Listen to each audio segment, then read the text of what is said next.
Hey everyone, it's Hans, and welcome back. Video gaming headsets, those created specifically with gamers in mind. Goodness knows there are many of them currently available, all the way from entry level through to the high-end tier. With that in mind, many of the headsets on offer are fairly similar, with one or two differentiating themselves with some RGB or maybe a gamified color or two. Now with that said, there are one or two companies out there who are trying to continuously innovate in this space. And this brings me to the Razer Kraken V3 Hypersense, a headset that features all of the features that gamers like, as well as haptic feedback, but for your head. Yes, it is just as interesting and unique as it sounds. After all, most gamers are familiar with haptic feedback in the controllers that they use. But of course, that does beg the question. Is this a gimmick or something that is an actual value add? Well, I hope that you'll join me in today's video and we can both find out together if the Razer Kraken V3 Hypersense is worth your moolah. To begin, let's unbox the headset for the first time. As you can see, the box features that classic Razer green, with the product fully featured with additional information about the technologies it features, like the Hypersense haptic feedback. Thereafter, we can move towards opening the box, and front and center is the Razer Kraken V3 Hypersense headset. Picking up the headset for the first time is quite an experience, and this is because the Razer Kraken V3 Hypersense is quite a premium device. In addition to that, it has a braided cable and a microphone that is removable. As is the case with all Razer products, it comes with a thank you note, instructions for how to use the product, as well as some Razer stickers. Something that I have to take note of is how you can actually feel the haptic Hypersense technology from outside of the box. So if any of you out there are curious about this headset, if you do manage to go into a store and see one on the shelf, simply pick one up and give it a very slight jolt. You'll actually feel the box sort of reverberate back at you. And I actually found that out by accident and I thought it was quite cool, and I just had to mention it because it sort of leads credence to how this Hypersense technology could be a lot cooler than I initially anticipated. Now that we've unboxed the product, let's have a closer look. When I initially took the Razer Kraken V3 out of its box, I was immediately impressed. It seems to be an amalgamation of metals, materials, and it all just comes together to really offer a premium experience. In this sense, I was quite surprised to learn how much of the headset is actually metal. And this means that everything from the ear cups to the actual headband design and the way that they move on you, it is all of a metallic construction. There is some plastic, and then of course there's the material for the actual ear cups as well as the headband. Now, having a look at the left ear cup, we can see that there is a mute button, a volume rocker, and it is also the same side in which the microphone can be plugged in or out of, and is also able to be moved around. And I quite like this because nothing can be more irritating than a microphone that can't be put out of place when it is no longer needed. At least in this sense, Razer allows you to plug it out entirely or to bend it to a more suitable place should you need it. It is also the side where the non-removable 2-meter braided USB cable is attached to the headset, so it's just something to take note of.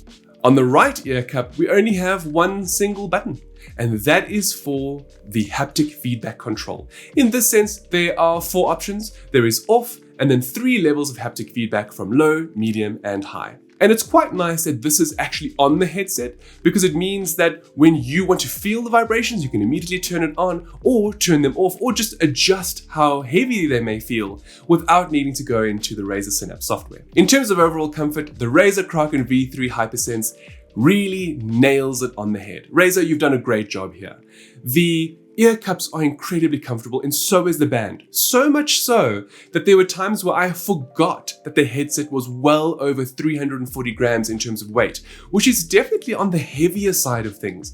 And what is even more remarkable about this is that I have tried significantly lighter headsets in the past from different manufacturers, and those were sometimes severely uncomfortable. And yet here Razer has made quite a hefty headset that remains super comfortable. With that said, if for whatever reason you're not happy with these ear cups, you can just take them off and replace them with whatever ear cups that you find most comfortable because they are user replaceable.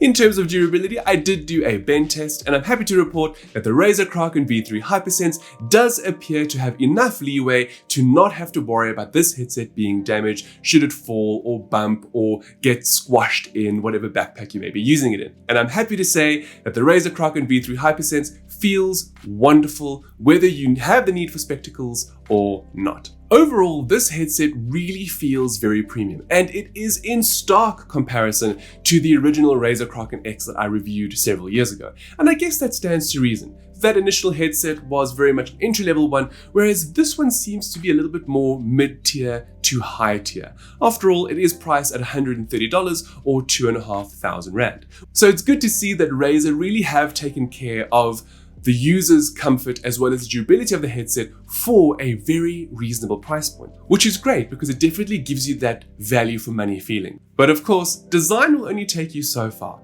So how does the Razer Kraken V3 Hypersense perform? The good news here is that it is actually a very decent headset. In terms of sound isolation, the ear cups do a pretty decent job of ensuring that a lot of outside noise doesn't get into whatever content you're listening to.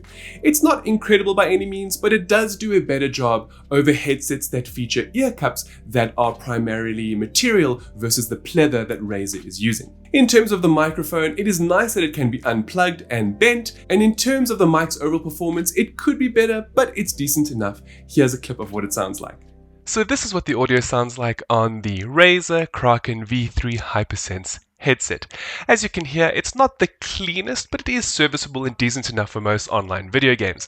Unfortunately, it does pick up quite a bit of background noise, which I'm sure you can hear right now, purposefully done for this test, and it also picks up keyboard presses and taps, as you can hear right now. This keyboard is about 30 to 40 centimeters from my mouth. It is the Logitech G413TKL SE. And as you can hear, the keyboard taps are coming through, and so is the background noise. As you can see, the microphone is a decent performer. It's certainly not going to win any awards for audio clarity, but it certainly is good enough for what the headset has been designed for. Although a gaming headset, the Razer Kraken V3 Hypersense has predominantly been designed for PC users. As a result, those of you who are on PC can take advantage of the Razer Synapse software. And in terms of this, the software is pretty decent. It allows you to change audio profile. So if you don't really like the bass heavy standard profile, you can make modifications there. You can change things with regards to the microphone, and there is so much more.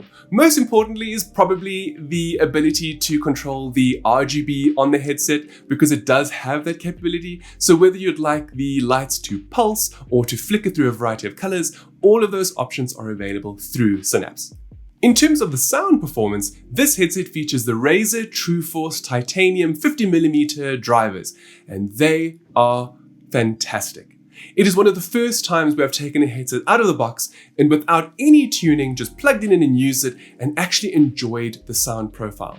In this sense, the mids and highs are pretty decent enough to listen to music or watch movies with, and the lows are certainly a little bit more boomy than I feel they should be on the standard profile, but as somebody who likes bass, I quite enjoyed this. Of course, the audio profile can be changed to your liking using the Razer Synapse software. Perhaps the bass-heavy sound profile was intentional, and the reason why I mention that is because of the Hypersense technology that is built into this headset. Now, for those of you who may not know, Razer's Hypersense tech is essentially just a haptic feedback engine within each ear cup of the headset itself. Now, what this means is that when you're playing a video game or listening to music or watching a movie, depending on the sound profile that is being fed into the headset, you will feel vibrations on your head. Now, what I did find is that a majority of the time, the headset would take preference to bass-heavy sounds, and depending on how many of those sounds were present would depend on how often the headset would activate. Now, what's nice about this is that the headset is able to do this without using any software. And the reason why I mention this is because although this headset is predominantly one meant for PC, it does support Sony's PlayStation family of products. And I actually use it on the PlayStation 5 and was blown away by just how good it was without the need for using Razer Synapse. The Hypersense feature is definitely unusual, and I really enjoyed it because it gives you this IMAX feel, like you're in the cinema and you can feel the massive bass that booms around you. Actually, as a matter of fact, one of the best examples I could give is from the original Jurassic Park. You know the scene, the one where the kids are in the car and you can hear the T-Rex coming with its footsteps. And this actually gave me a great idea to try and showcase what the Hypersense engine does for bass-heavy scenes.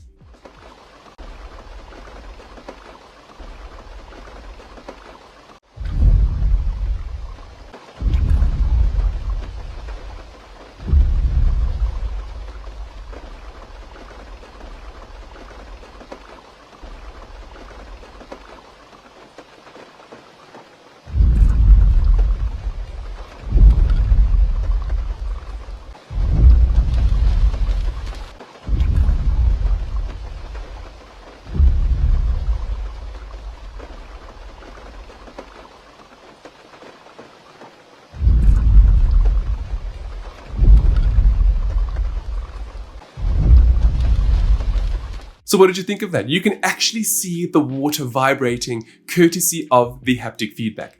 Now, of course, if the sound was loud enough, it would make the water vibrate anyway, but I just tried to illustrate a little bit of how the haptics feel when they're on the head. Overall, I actually really enjoyed the Razer Kraken V3 Hypersense, a lot more than I thought that I would. I initially was quite skeptical about this taptic feedback that's supposed to be on your head.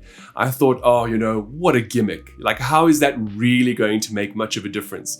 Props to Razer for at least trying something new. But having used it, I've got to say, it's a lot more impressive than I thought that it would be. Granted, I do still feel it is a bit of a gimmick. It's not something I feel I would probably use all the time, but it certainly is nice to have in the event that I'd like to be a little bit more immersed in whatever content I am currently consuming. So with that unique feature in mind, the great audio profile, as well as the surprisingly good and premium feeling build quality, I've got to say that the Razer Kraken V3 Hypersense is a pretty good headset, and it is one that I would actually go out and purchase if I didn't already have more than enough headsets in my arsenal. In terms of the technologies that it employs, what do you think? Is this something you feel you'd like more manufacturers to take advantage of? Do you think that there is more of a future for haptic feedback in headsets, perhaps with VR? Either way, let me know in the comments below because I'd love to interact with you all some more with regards to the content that I produce. As always, I hope you enjoyed this video, and if you did, you know what to do, and I look forward to seeing you all again soon. Ciao for now.